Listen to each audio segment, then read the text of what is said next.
मित्रांनो, माझं नाव सागर आहे आणि मी अविवाहित 32 वर्षांचा एक पुरुष आहे. आणि मला माझं शरीर सुखासाठी काय नाही ते वाली पुस्तकंही वाचून दिवस काढत असतात. असंच एकदा माझ्या शेजारील बाई आणि मी, तर चला कथेला सुरुवात करूया. तर बीडी चाळीच्या एका कोपऱ्यावरची शेवटची खोली आहे. तिथे वारा खूप थंडगार सुटतो. म्हणूनच आम्हास तीच खोली देऊ केली आणि विशेष म्हणजे भाडेही कमी घेतले त्याचे. आभारच मानायला हवेत. तसंही त्या बाजूला जरा अंधारच असायचा. सार्वजनिक नळावरून भल्या सकाळी घमेली आणि भगुनी पाण्याने भरून ठेवणे हाच आमचा रोजचा दिनक्रम असायचा.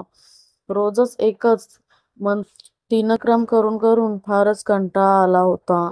कारकून असलो तरी सरकारी नोकरीत असल्याने आराम सदा सर्वकाळ ठरलेला असायचा. मोजून 2-2.5 तास कचेरीत जाऊन खुर्ची गरम करण्याखेरीज अन्य काम नसल्याने मन विटाळून गेले होते.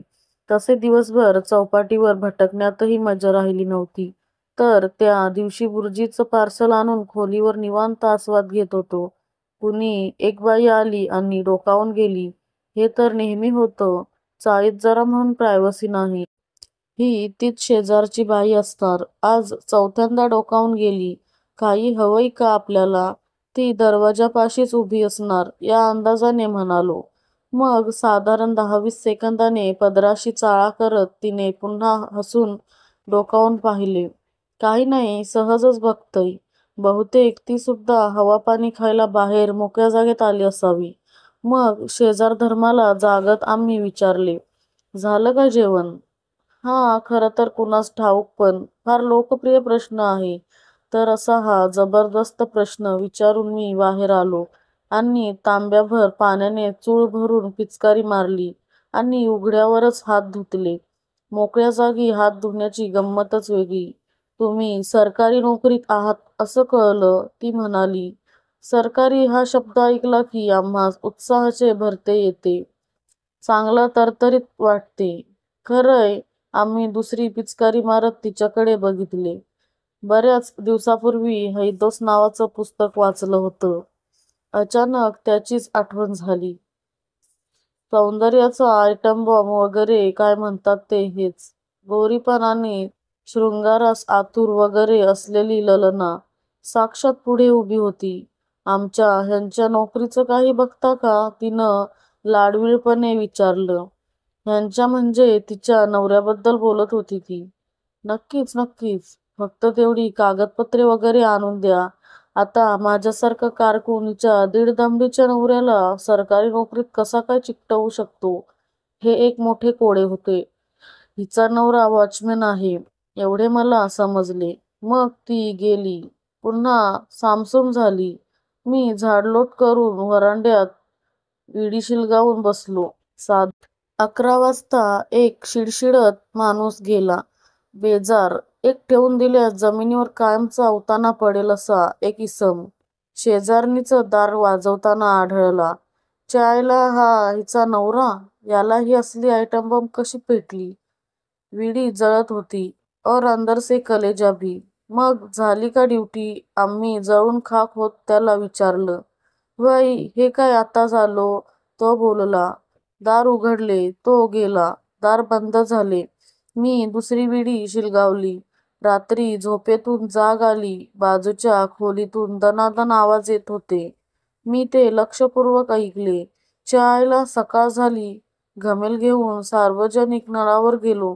पाणी भरलं. ते वरतुंगड वरांड्यावरच दात घासत उभं होतं आणि ती ललना आत कुठेतरी उलटली होती. साहेब, होईल ना काम आपलं? ह्या सिक्युरिटीत काय परवडत नाही हो. दात घासत घासत तो बोलला, सगळा फेस दाखवत. मॅनर्स नावाची काही गोष्ट आहे का? नाही. झालं म्हणून समजा. तेवढी कागदपत्रे द्या, मी म्हणालो. माझ्याकडे टॉवेल दोरीवर टाकत मी बोलत होतो. नुकतीच आंघोळ झाली होती. काय घ्यायचं द्यायचं असलं तरी बी सांगा, तो म्हणाला. साला या असल्या लोकांमुळे भ्रष्टाचार वाढला आहे आणि दोष आमच्यावर येतो. जास्त काही नाही, एक गावरान कोंबडी झणझणीत. त्याच्या इच्छेला मान देऊन आम्ही जिभेची चोचली पुरवण्याचे ठरवले. मग कचेरीत जाऊन खुर्चीवर बसून 2-2.5 तास नेहमीचेच काम केले.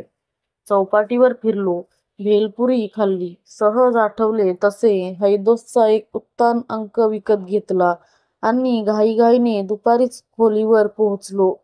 खाटेवर लवंडून पुस्तक हातात घेतले. मुखपृष्ठावरचे अर्धवट उघडे जंबो दररोज बारकाईने न्याहाळत असताना शेजारी डोकावून गेली. गडबडीत पुस्तक लपवले. अहो, सकाळी कागदपत्रे द्यायची राहिलीच. एकतर त्या पुस्तकाने आतमध्ये आग लावली होती आणि समोर ही सुंदर चेहऱ्याची ललना आपल्या नाजूक ओठांच्या पाकळ्या फाकवत आपलं ते हे उलगडत मंजूळ बोलत होती. या कामाला खरं तर उशीर लागेल, पण मी मात्र लवकर करून देतो. कागदपत्रे बघत मी म्हणालो, कुठला तरी पिंपळगाव बुद्रुकचा 10वीचा दाखला, 12वी नापासचे मार्कशीट आणि इतर भरमसाठ झेरॉक्स असे ती कागदपत्रे होती. किती धूळ झाली हो खोलीत. मी झाडून घेते, ती बोलली. अहो नको, कशाला? उत्साह दाबत आम्ही म्हटले. तुम्ही आमच्यासाठी एवढं करता, आम्ही एवढंही नाही करायचं. एवढं म्हणजे नक्की केवढं, असा आम्हा स्वतःलाच प्रश्न पडला. मग बाहेर जायचे सोडून हाच तो मौका वगैरे विचारत आम्ही टेबले कपाटाची उगीचच इकडून तिकडे सरसार केली. खिडक्यांच्या तवांदावरील फडके वगैरे मारून झाली. जळमटे वाढली त्यापेक्षा कितीतरी जास्त होती. बाईच्या नजरेतून काहीही सुटत नाही. मग पांघरुणे विस्कटून त्यांच्याही घड्या घालणे चालू झाले. काही गोष्टी दार बंद करून कराव्या माणसाने. पुस्तक लपवण्याच्या ठिकाणी ओझरत बघत ती म्हणाली, ललनेला सगळं काही माहीत होतं, तर म्हणूनच ती आत आली होती. रजाई ठेवताना आम्ही उगीचच तिला पाठीमागून भिडलो. ललना काहीही बोलली नाही. चादरीची घडी घालत राहिली. मग हळूच तिच्या उरोजावर हात ठेवून अलगद मिठी मारली आणि हात झटकून ती ताडताड बाहेर निघून गेली. आम्ही बघतच राहिलो. आम्हाला स्वतःचीच बेहद शरम वगैरे वाटली. दार बंद करून ढसाढसा रडावे वाटले, पण तसला बालिशपणा आम्ही कदापि केला नाही. खिडकीवरची स्वच्छ झालेली तवदाने निरखत जरा वेळ झोपलो. संध्याकाळी दार वाजले. दारात मरतुंगडा उभा होता. म्हणजे हा आता आमच्याशी झगडणार तर. कोंबडी शिजायला टाकलीय, या बाहेर बसू, मरतुंगडा चांगला मूडमध्ये येऊन सांगत होता. हे तर भलतंच झालं की. अहो नको, आज मूड नाही, आम्ही त्यास सांगितले. तुमची इच्छा म्हणूनच आणली आहे ना. म्हणून कसं चालेल, नाही म्हणून कसं चालेल? ललना स्वयंपाक खोलीतून बाहेर येत बोलली. अगदी लाडूळपणे. मात्र आमचाही मूड परतला. वरांड्यावर गार हवेत विडी शिलगावून आम्ही बसलो. कोंबडीचा सुगंध आसमानात दरवळत होता. मरतुंगडा आतून काहीतरी घेऊन आला. साईब, लोकांना लागतं म्हणून तुमच्यासाठी इंग्लिश आणली. मरतुंगडा गिलास काढत बोलला. हे बाकी भारी झालं. मग आम्ही घोटघोट करत अख्खी बाटली रिचवली. मरतुंगड्याला थोडी जास्त झाल्याने तो बाहेरच लवंडला. मग ललना म्हणाली, आधी तुम्ही जेवून घ्या. कोंबडी फर्मास होती, वादच नाही. पण बनविणारी आतून खट्टू होती. मी म्हणालो, आमचा राग आला का? ललना म्हणाली, नाही, तुमची काय इच्छा आहे मला चांगलंच ठाऊक आहे. आमच्या ह्यांना नोकरी लावणं माझ्या हातात नाही. माफ करा. दारू नशेत माणूस खरं बोलतो म्हणून सांगून टाकलं. माहिती आहे, ती म्हणाली. मी चमकून तिच्याकडे पाहिले. पण माझं प्रेम आहे तुमच्यावर. ललना आता मूडमध्ये येऊन गुलगुलू बोलायला लागली. मी रस्सा ताटात ओतून घेतला आणि तंगडीचा घास घेऊन भाकरी कुस्करायला प्रारंभ केला. का बरं असं? काय आहे माझ्यात? मी तर एक साधा कारकून. लिंबू पिळत मी कलेजीवरही ताव मारला. तुम्ही शेजारच्या खोलीत राहता ना, म्हणून. ती म्हणाली, हे काही आम्हास झेपले नाही. दाताखाली हाडूक आल्यासारखं. पण असो. म्हणजे म्हणजे मी ठरवलं होतं, शेजारच्या खोलीत जो कोणी राहायला येईल त्याच्याशी प्रेम करायचं. ती म्हणाली, म्हणजे योगायोगाने तिथे मी राहायला आलो आणि ही माझ्या प्रेमात पडली. ते म्हणतात ना, सुंदर स्त्रियांचा मेंदू डुप्लिकेट असतो. तेवढ्यात तो मरतुंगडा डुलत डुलत आला. त्याने उगाचच 1000 वेळा माफी मागितली. तसंही त्याच्याबरोबर जेवण्यात मला विशेष इंटरेस्ट नव्हता. मग कोपऱ्यात बसून त्याने कोंबडीचा फडशा पाडायला सुरुवात केली. मी जेवण संपवून खोलीत जरा लवंडलो. पोट तर तृप्त झाले होते, पण बाकी विचार करत पुस्तक काढले. तेवढ्यात ललना आत आली आणि अशा परत एकदा पल्लवित झाल्या. बाई आणि बाटली हे विचित्र समीकरणात जुळून येणार तर. ती खाटेवर बसली. आम्हास फार थंड वाटले. तुमचंही माझ्यावर प्रेम आहे ना? तिने माझा हात हातात घेऊन उरोजावर ठेवत विचारले. मऊ मुलायम मासल मखमली उत्तान उरोजांचा तो स्पर्श आम्हा क्षणार्धात ढगात घेऊन गेला होता. मौके पे चौका साधत आम्ही दुसरा हात कमनीय कोमल गरगरीत वळणदार नितंबावरती दाबून धरला आणि तारुण्याने मुसमुसलेली त्या यौवनाच्या गुलाबपाकळ्या याचे रसपान करत म्हटले, हो खूप.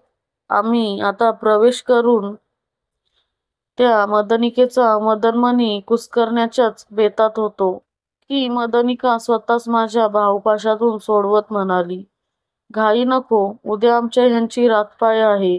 मी उद्या येईन 2 वाजता. तयार रहा. ओसंडून वाहणारे आमचे परमसुख आम्हास नाईलाजास्तव कॅन्सल करावे लागले. या अशा स्त्रियांमुळे क्लॅप्ट नावाचा म्हण उगम पावली असावी. हैदोस वाचण्यात आता तसा काही अर्थ नव्हता. एवढे सुख कदाचित झेपलेच नसते. रंगरंगीली सकाळ झाली. घमेली आणि भगुनी पाण्याने भरून ठेवली. कचेरीत जाऊन खुर्चीचे दर्शन घेतले. चौपाटीवर भटकलो. आठवलं तसं मेडिकलमध्ये महत्वाचे सामान विकत घेतले. असावी म्हणून प्रगत देशातून आलेली जपानी तेलाची एक बाटलीही घेऊन ठेवली. रात्री सामसूम झाल्यावर खोलीवर परतलो. वाटेत घरमालक भेटला. म्हणाला, रात्री दार उघडं ठेवून झोपत जाऊ नका हो. आणि आवाज कसले येतात तुमच्या खोलीतून? माझ्या? अहो, ते तर या शेजारच्या खोलीतून येतात. आम्ही विस्मयाने म्हणाले. अहो, कसं शक्य आहे? ही खोली तर 6 महिने झाले बंदच आहे. मालक आश्चर्याने म्हणाला, काहीतरीच काय. इथे एक बाई आणि तिचा नवरा राहतो ना. रात्री आम्ही सोबत जेवण केलं. मी त्याला समजावलं. काय सांगता? खरंच की काय? अहो, तुमच्या अगोदर इथं एक वॉचमॅन राहायचा. तो पण असंच सांगायचा. पण अचानक एक दिवस तो गायब झाला. आता मात्र चिडीचूप शांतता पसरली. मी पुरता टरकून गेलो. मग मालक समजावण्याच्या सुरुवात म्हणाला, हे बघा, तुमच्यापासून काय लपवायचं? तुम्ही सरकारी नोकर. या खोलीत एका बाईनं आत्महत्या केली आहे. हे खरं आहे. तिच्या नवऱ्याचे बाहेर संबंध होते म्हणे. पण मला काय हे लपवायचं नव्हतं. पण दुसऱ्यांदा तिच्याविषयी कुणीतरी सांगतंय म्हटल्यावर मला तुमची चिंता वाटली. हे ऐकून मी सुन्न झालो. पाहिजे तर तुम्हाला उद्या खोली बदलून देतो. आजची रात्र काढा. म्हणत मालक निघून गेला. हातभर फाटल्यावर जी काही स्थिती होती तशा स्थितीत आम्ही खोलीत प्रवेश केला. दरवाजा घट्ट बंद केला. जपानी तेल टेबलावर शांतपणे ठेवून दिले. खिडक्यांवरची जळमटे तशीच होती, म्हणजे काल त्यांना कुणीच साफ केली नाही. ते कागदपत्रेही कुठे दिसेनात.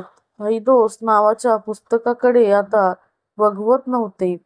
पण तसं घाबरण्याचे काही कारण नव्हते. रोजच्या सारखी ही पण एक रात्र सरेल. शेवटी कशीबशी झोप लागली. रात्री कधीतरी दरवाजावर थाप पडली आणि पडतच राहिली. अहो, उघडा ना.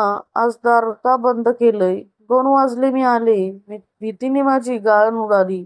पण होतंय तरी काय बघू म्हणून मी शेवटी दरवाजा उघडला. लोक म्हणतात त्या रात्री खोलीमध्ये एवढे दणके बसत होते की अख्खी बिल्डिंगच दणाणून गेली होती. तर मित्रांनो, तुम्हाला या कथेतील पुढील भाग ऐकायचा असेल तर चॅनलला सबस्क्राईब करा आणि एक लाईक करून कमेंट करून नक्की सांगा तुम्हाला कशी कथा वाटली ती.